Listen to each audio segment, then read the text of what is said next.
Excellent, c'est parti. Donc, bienvenue dans ce webinaire qui porte entre autres sur un autre donc, de la série Coup de cœur, donc série Coup de cœur sur les locaux naturalisés. Donc, c'est une première en fait qu'on va parler maintenant de l'intérieur, mais on sait que l'intérieur a un impact aussi sur l'extérieur et inversement. Donc, on essaie de créer une continuité dans la pédagogie, dans l'aspect naturalisation. Webinaire qui va porter entre autres sur les coups de cœur, donc éléments à intégrer à l'intérieur. On va s'inspirer aussi des 14 principes de conception qui sont biophiliques. Et je vais prendre le temps de vous décortiquer c'est quoi les 14 principes biophiliques. Comme ça, vous allez pouvoir même avoir des exemples. Puis, au terme de vous avoir présenté les 14 éléments de conception, je vais venir aussi vous présenter les coups de cœur. Donc, des coups de cœur aussi qui sont des éducatrices, des enseignantes aussi avec qui j'ai travaillé par le passé. Donc, c'est vraiment un melting pot, si on veut. Qui je suis? Ben, en fait, pour certains ou certaines ne me connaissent pas, je m'appelle Rosalie Morin. J'ai un baccalauréat en enseignement d'éducation physique puis une maîtrise en sciences de l'activité physique. J'ai décidé de fonder NALU dans le but de maximiser le contact des enfants avec la nature, autant à l'intérieur qu'à l'extérieur. Donc, j'appelle ça aussi la nature de proximité.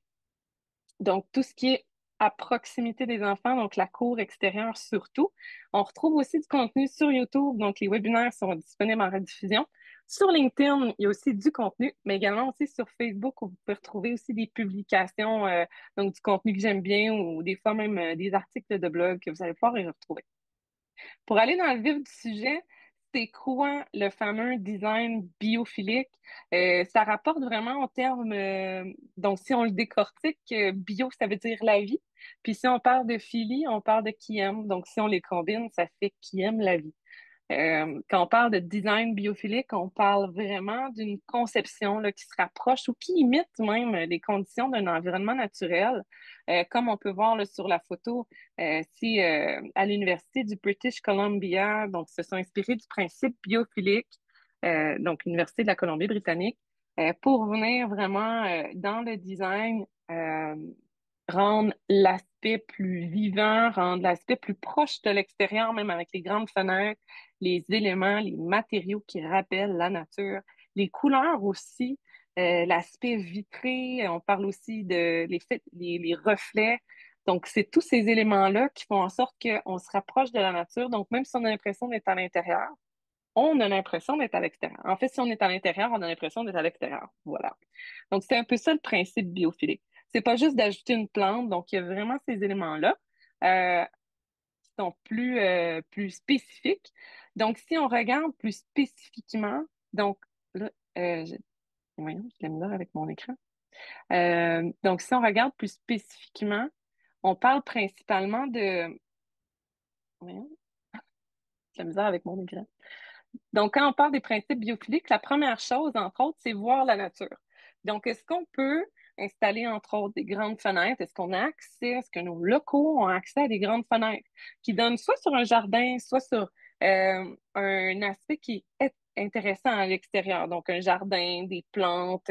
Est-ce que c'est aussi notre orientation, donc nos zones à l'intérieur de notre local sont orientées vers les fenêtres ou est-ce qu'ils sont près des fenêtres? Est-ce qu'on a des espaces de jeu ou des espaces de lecture qui sont près des fenêtres, donc pour que les enfants puissent observer la nature.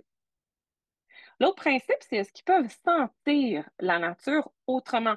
Donc, que ce soit par des diffuseurs de sons, même comme, ou des diffuseurs d'huile essentielle, ou même diffuser des sons apaisants comme l'eau, le son de la nature. Donc, ça peut être soit le chant des oiseaux même, donc ça peut être soit par l'odeur, soit par le bruit. Donc, ça peut être des sons, des odeurs. L'objectif, c'est de stimuler les cinq sens. Fait que c'est dans ce sens-là. Fait que sentir la nature. Le prochain, c'est les mouvements naturels. Donc, est-ce qu'on peut voir un peu comme quand on est couché en dessous d'une canopée d'arbres. Donc, c'est ce que j'aime bien faire référence avec les mouvements naturels. Donc, est-ce qu'on peut voir littéralement les arbres, donc les branches bouger? C'est un peu ça qu'on essaie de rappeler comme principe à l'intérieur, donc les mouvements naturels.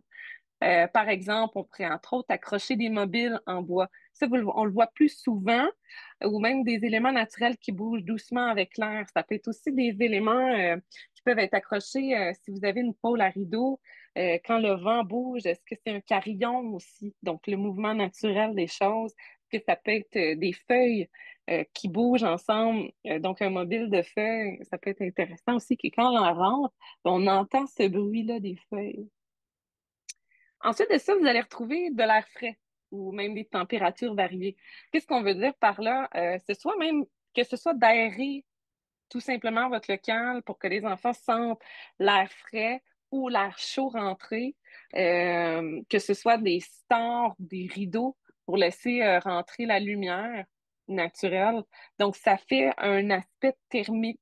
C'est vraiment l'effet qu'on cherche. C'est est-ce que si on met un rideau plus épais, on sent que c'est plus frais l'été. Si on met un rideau même, on appelle ça en accordéon, donc on peut sentir que c'est plus frais, mais peut-être aussi avec les rideaux en accordéon, surtout en milieu familial, ça peut être pertinent. Donc les rideaux en accordéon, en haut, c'est moins opaque, en bas, c'est plus opaque, donc on peut jouer avec ces éléments-là. Et ça garde aussi là, la chaleur. Euh, donc, si on veut vraiment ouvrir pour faire rentrer la chaleur ou faire rentrer le froid. Donc, on peut vraiment jouer avec ces stars en accordéon-là pour sentir les différentes températures. Autre chose, il y a l'eau aussi dans l'environnement. Donc, est-ce que les enfants sont en contact avec l'eau? Une chose qu'on aime beaucoup, c'est une petite fontaine d'eau. Donc, vraiment pour garder une petite ambiance relaxante. On parle aussi de la lumière naturelle changeante. Donc, est-ce qu'on a accès à un petit coin lecture ou repos près des fenêtres pour vraiment profiter du soleil? Quand on parle de lumière naturelle changeante, on parle aussi de voir le lever du soleil et le coucher du soleil. Surtout le coucher avec les hivers plus courts. Donc, on peut voir le lever, mais aussi on peut voir le coucher du soleil. Donc, c'est intéressant de voir la lumière naturelle changer. Surtout aussi, des fois, il y a un nuage qui passe. Est-ce que les enfants peuvent le voir? Moins de luminosité parce qu'il y a un nuage qui passe aussi dans le ciel. C'est intéressant à observer. On parle aussi d'observer la nature évoluer. Il y en a qui vont avoir leur locaux directement qui vont mener sur la cour extérieure. Donc, des fois, vous allez voir le gazon pousser, vous allez voir la nature évoluer, grandir. Ça peut être aussi à l'intérieur du local où on peut installer un petit potager. Vous savez, les fameux potagers intelligents où on peut les voir grandir. Donc, ça aussi, ça peut être intéressant. On peut voir observer la nature. On peut observer la nature évoluer. Les 7 autres principes, donc des 14, on peut aussi s'inspirer des formes de la nature, donc que ce soit avec du papier peint, avec des motifs de feuilles, de bois ou de vagues.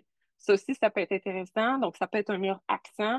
L'objectif, c'est vraiment je vais vous en reparler plus tard parce que ça fait partie de mes coups de cœur. Fait que je m'étalerai pas trop longtemps. Des matériaux naturels. Est-ce qu'on peut choisir des matériaux qui sont en bois ou bien qui sont des... Si vous choisissez, par exemple, des tissus, est-ce que ça peut être des tapis en fibre naturelle, des coussins en coton bio? Fait qu'il y a tous ces éléments-là aussi à comprendre, à saisir avec les principes biophiliques.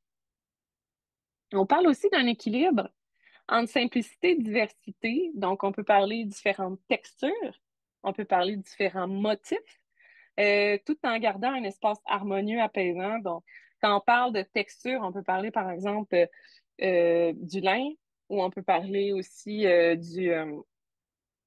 du rotin. Donc, c'est deux textures différentes qui sont responsables. Donc, ça devient intéressant à toucher. On peut parler aussi de motifs. Donc, de motifs, on peut parler, par exemple, peut-être des triangles, des cercles, des ronds, tout en étant dans des couleurs qui sont plus naturelles. Donc, des teintes qui sont plus pâles, apaisantes, axées sur la nature. Dans les principes biophiliques, on va aussi retrouver des coins sécurisants, confortables. On le retrouve déjà actuellement là, dans la réflexion, peut-être d'un petit coin calme et cosy. Elle fait partie aussi là, des 14 principes biophiliques d'avoir cet espace-là qui est d'aménager un coin cosy avec des coussins. Est-ce qu'on peut avoir même la vue sur l'extérieur? Ça, c'est intéressant. Je vais vous en reparler aussi. Est-ce qu'on peut ajouter aussi un peu de défi et d'aventure? Dans un des principes biophiliques, par exemple, on pourrait retrouver placer un petit tronc d'arbre pour permettre aux enfants de grimper, développer leur motricité. Donc, ça aussi, ça fait partie de ça. Il y en a qui vont retrouver aussi là, des espèces de c'est des structures comme un peu d'escalade, là, avec des morceaux de bois. Donc ça peut être intéressant. Avec des petits troncs. Fait que ça peut être des morceaux de bois aussi, littéralement, qui peuvent venir s'empiler. Donc, avec un peu de défi d'aventure. Puis une connexion avec le vivant, est-ce qu'on peut installer un terrarium avec des plantes ou des petits insectes, des coccinelles ou des faire venir des gens pour qu'ils puissent parler de de ce vivant-là, tout simplement. Donc ça fait partie des 14 principes biophiliques. Maintenant, nos coups de cœur. Je vous parlais tout à l'heure là, des coups de cœur, entre autres de la fontaine d'eau. Ça fait partie d'un de nos coups de cœur.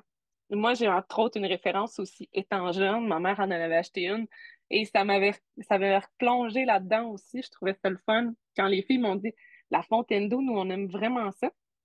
L'important, en fait, c'est de choisir un bon débit. Il y en a qui ont des bons débits intéressants. Il y a différents types de fontaines aussi. Pourquoi? Parce que ça apporte, entre autres, une dimension sensorielle puis un bruit apaisant. Donc, on peut choisir aussi le coin dans lequel on décide de le mettre. Est-ce que c'est dans notre coin calme, cosy qu'on peut le mettre? Ça, c'est une chose intéressante. Quel principe biophilique, entre autres, que la petite fontaine d'eau remplit, c'est entre autres l'eau dans l'environnement, puis sentir la nature autrement. Donc, c'est fait partie des principes biophiliques qui sont exploités par la fontaine d'eau. C'est pourquoi c'est un principe là, qu'on aime beaucoup. Euh, Comme je vous dis, ben, ça peut être une petite fontaine de table, ça peut être aussi un petit bassin. C'est le choix du bon débit pour ne pas que ce soit trop bruyant aussi.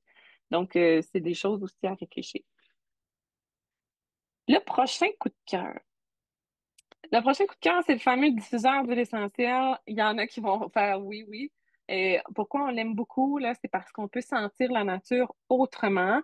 Ça l'aide aussi à améliorer la qualité de l'air. Ben, on dit améliorer la qualité de l'air parce que des fois aussi, il y a tout plein d'odeurs là, dans un environnement comme une garderie. Si on donne un petit coup de vent frais, puis on vient donner vraiment, on vient mettre un petit diffuseur d'huile essentielle, on vient optimiser la qualité de l'air en termes d'odorat sur l'exploitation des sens de l'odorat. On vient ainsi créer une ambiance qui est très relaxante, tout dépendant de l'huile essentielle qu'on va utiliser. Euh, Tout dépendant de l'huile essentielle, donc si vous travaillez avec les jeunes enfants, il y a des huiles essentielles qui sont à proscrire et je vous en fais part tout de suite. Il y a entre autres la menthe poivrée, l'eucalyptus, le camphre et le romarin. Donc, ce sont les huiles essentielles à proscrire pour le moment, ben, en tout cas parce qu'ils sont jeunes. Mais sinon, des alternatives qui peuvent être intéressantes, ça peut être la lavande, entre autres, venir apaiser. Puis pour vous faire un petit aparté encore sur ma jeunesse, quand j'étais jeune, ma mère me mettait de l'huile essentielle à l'orange.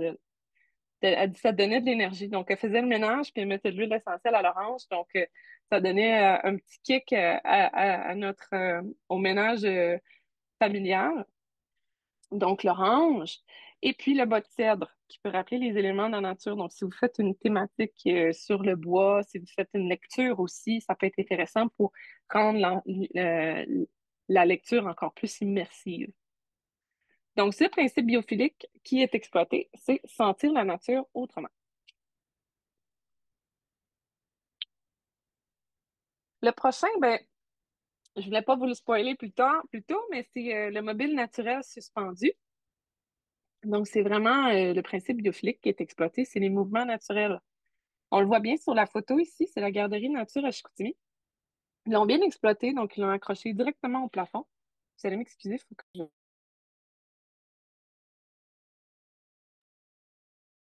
Ils l'ont accroché au plafond, littéralement. Ils sont venus l'agrémenter aussi de feuilles. Pourquoi, en fait? C'est que ça vient stimuler la curiosité, l'exploration sensorielle. On peut aussi le faire, là. L'objectif, c'est de le faire en équipe, de le faire avec les petits. Comment est-ce qu'on le fait? Ben, on peut se trouver du bois flotté, des branches de bois à l'extérieur, avec des feuilles séchées, des éléments trouvés par les enfants lors des sorties extérieures. Ça peut être très intéressant.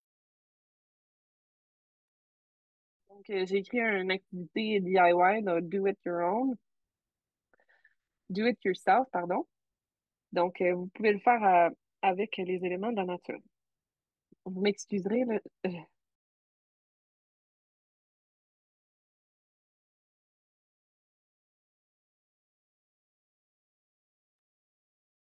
je me remets d'une grippe. Alors, Le mobile suspendu avec les feuilles, c'est une activité à faire ensemble avec vos petits. Super intéressant. Vous pouvez venir les accrocher avec des petits crochets si vous avez un plafond suspendu. Et des cordes transparentes, là, ça peut être hyper intéressant. Comme ça, on a l'impression qu'il flotte encore plus. Ce qui est encore plus cool, c'est si, par exemple, vous le placez un peu plus proche de la fenêtre. Plus proche de la fenêtre, si vous ouvrez les fenêtres, ça se peut même qu'ils se mettent à bouger. Si vous avez mis des feuilles à l'intérieur qui viennent se toucher ensemble, donc il y a une autre dimension sensorielle à la chose, donc ça peut être très intéressant. C'est pourquoi c'est un coup de cœur. On serait rendu au coin de tente. Euh, Pourquoi je l'aime beaucoup, cela, c'est parce qu'il exploite beaucoup, beaucoup de principes biophiliques, dont 4 des 14. Euh, donc, on connecte les enfants avec l'environnement naturel, donc quand on est près d'une fenêtre, avec la lumière naturelle, connexion avec l'intérieur. La façon dont vous allez l'aménager aussi va avoir un impact. Il faut savoir que l'aménagement a un impact sur le bien-être et sur l'état aussi de la personne dans laquelle l'humain va se trouver. Donc, c'est important d'aller chercher ces détails-là. Donc, en aménagement, vous allez retrouver, entre autres, je vous parlais tantôt de coussins en coton aux couleurs naturelles. Vous allez pouvoir aussi trouver des tapis en fibres végétales. Ça peut être une petite bibliothèque aussi accessible aux enfants à proximité. Ça peut être un petit tipi comme ça. Vous en avez, il y a une entreprise super géniale qui s'appelle Tante Amélie Marcotte. Tante Amélie Marcotte font des tipis de 5 pieds, donc ils peuvent être mis littéralement à l'intérieur et à l'extérieur. Super génial, créer un coin qui est plus cosy, plus calme. Euh, Puis en plus, vous pouvez mettre peut-être à l'intérieur une petite bibliothèque, quelque chose avec des petits coussins, des fausses peaux d'animaux. Vraiment venir créer cet environnement-là qui est plus reclus. Est-ce qu'on peut même aussi être près de la fenêtre pour que le soleil rentre dans cette petite tente-là? Donc, ça peut être hyper pertinent. Si vous n'avez pas suffisamment d'espace, vous pouvez utiliser ces petites bibliothèques-là pour venir mettre du matériel à l'intérieur de ces bibliothèques-là, mais aussi des livres qui sont en lien avec la nature, qui sont en lien avec les sensations que vous voulez faire sentir aux enfants. Donc, ce petit coin calme-là, près de la fenêtre, peut être une alternative hyper intéressante. Bien sûr, aménagé avec du petit matériel cosy, là. Et l'avant-dernier, c'est le papier peint au motif morphologique de la nature. Principe biophilique qui est exploité, donc c'est une forme inspirée de la nature. Je vous en ai parlé tout à l'heure un petit peu. Euh, c'est euh, c'est le fameux forme inspirée de la nature. Donc, l'objectif, c'est d'évoquer des formes organiques de la nature sans surcharger l'espace. Donc, on vient créer un mur accent pour vraiment donner vie et amener les enfants à regarder par curiosité. Par exemple, si on regarde juste les feuilles ici, on a envie de comprendre comment la feuille, elle est construite. Donc, ça va amener à des conversations, ça va aussi amener à des réflexions. Ça peut être des idées, là, je vais vous donner des idées, ça peut être des motifs de feuilles, des vagues, des nervures de bois, des choses là, qui vont amener vraiment des réflexions ou même des discussions ou vraiment des réflexions de la part des enfants. Ça ajoute une touche esthétique, puis en plus de favoriser un environnement apaisant et d'apprentissage. Fait que c'est ça l'objectif du papier peint, puis c'est pourquoi qu'on l'aime. C'est simple à installer, si même vous voulez si vous voulez le changer, il y en existe des entreprises qui maintenant, vous pouvez poser votre papier peint, puis même avec des thématiques, vous pouvez changer votre papier peint, donc ça devient hyper intéressant. Et le dernier, c'est fameuse créer des barrières visuelles naturelles. Donc ça, c'est une designer d'intérieur que j'aime vraiment beaucoup. Elle s'appelle Marina Lamarié. Elle fait du design intérieur. Elle est en Europe. Mais donc, j'aime beaucoup ce design-là. Donc, c'est des formes qui sont inspirées de la nature, qui sont intégrées. C'est aussi des matériaux naturels. L'objectif, c'est quoi? Entre autres, c'est de structurer l'espace. Donc, c'est important de pouvoir, dans un environnement, pouvoir se structurer, pouvoir être capable de dire, OK, dans ce coin-là, c'est plus calme, dans ce coin-là, c'est plus actif, dans ce coin. Donc, c'est important pour se repérer. Mais comment est-ce qu'on le fait? Donc, on peut intégrer ces éléments des barrières visuelles naturelles. Donc, dans ce cas-ci, c'est les fameuses branches de bouleau qui peuvent être utilisées. Bien sûr, ils ont été traités là, pour éviter que des insectes, ainsi de suite, puissent se retrouver à l'intérieur. Donc, vous pouvez soit utiliser des morceaux troncs d'arbres, ça peut être des branches, des séparateurs aussi en bambou. Ça peut vraiment être des... L'objectif, c'est de rendre l'environnement naturel le plus possible, créer des référents. C'est surtout créer des référents. Euh, Puis ça peut servir de zone de calme ou d'activité spécifique, là, comme je vous ai mentionné. Donc, ça, c'était les coups de cœur. Donc, vous en avez plusieurs. Vous pouvez aussi vous référer aux différents principes biophiliques. Vous pouvez aller voir sur le web aussi, il en existe d'autres. Mais ça ici, c'est les coups de cœur parce que vous pouvez facilement là, les intégrer dans votre environnement. Puis si jamais vous en avez d'autres ou vous en trouvez d'autres, n'hésitez pas à me les envoyer. Moi, j'adore ça, connaître ça. Parce que le prochain webinaire, ben, on va parler d'une autre alternative. On va parler de d'autres choses. Donc, on parlera plus des principes biophiliques, mais on va parler aussi de coup de cœur par rapport à la naturalisation. Donc, on va parler des alternatives écologiques aux jouets en plastique. Il y en a qui me posent tout le temps la question, mais je fais quoi avec mes petites pelles en plastique pour le carré de sable? Je fais quoi avec comment je fais en sorte que les enfants vont pouvoir pousser pour apprendre, pouvoir pousser quelque chose ou transporter quoi, comment, au lieu d'avoir les fameux jouets de plastique plus industriels. Donc, je vous parle des coups de cœur dans cette série-là et qui va être la dernière série coup de cœur de la série coup de cœur. C'est mardi le 25 mars de 18h30 à 19h. Si jamais vous voulez savoir quand est-ce que ce webinaire va sortir en rediffusion, vous pouvez vous inscrire à l'infolette ou même savoir quand est-ce que vous pouvez vous inscrire. Pour le prochain webinaire, c'est déjà ouvert, vous pouvez vous inscrire, mais si vous voulez tout plein d'autres nouvelles, vous pouvez vous inscrire à l'infolette. Puis sur ça, ben, je vous remercie d'avoir suivi ce webinaire-là, puis j'espère vous revoir là, dans les prochains webinaires.